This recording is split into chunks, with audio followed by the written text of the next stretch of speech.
एक समय पृथ्वी पर भयंकर अकाल पड़ गया। नदियां पत्थर बन गई, समुद्र नमक से भर गए, पेड़ फल देना भूल गए और खेतों में एक दाना तक ना उगा। विश्वामित्र अपने परिवार और शिष्यों के साथ भूख से लड़ते हुए गौतमी गंगा के किनारे पहुंचे। कई दिनों से किसी को भोजन नहीं मिला था। उन्होंने शिष्यों को भोजन की तलाश में भेजा, पर उस वीरान भूमि में कुछ भी नहीं मिला। अंत में उनकी नजर एक चीज पर पड़ी, एक मरा हुआ कुत्ता। शिष्य संचलित हो गए। ये पाप समान था। ऐसा भोजन ना कभी सोचा गया था, ना किसी ने स्वीकार किया था, पर भूख उनकी सोच को तोड़ रही थी। अंत में वे उस मुर्दे को कपड़े में लपेटकर विश्वामित्र के पास ले आए। जब विश्वामित्र की पत्नी ने कपड़ा खोला तो वह भय से चिल्ला उठी। उन्होंने शिष्यों को दोष दिया कि उन्होंने सबको पाप में ढकेल दिया है, पर विश्वामित्र शांत थे। उन्होंने कहा, भूलोक ने हमें और कोई विकल्प नहीं दिया है। ऐसे समय में अग्नि की तरह बनना होगा जो सब कुछ ग्रहण कर लेता है। इस मांस को पकाओ, देवताओं को अर्पित करो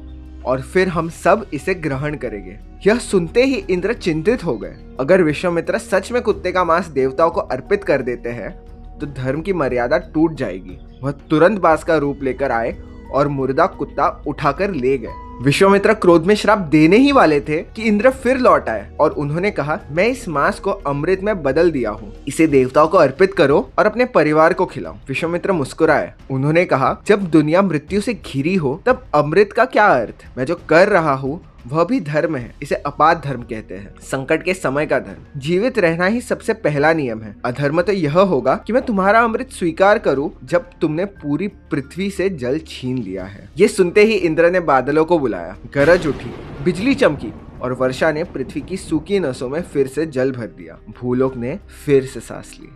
आगे देखिए कैसे जन्म होगा श्री हरि के सबसे मनमोहक अवतार का।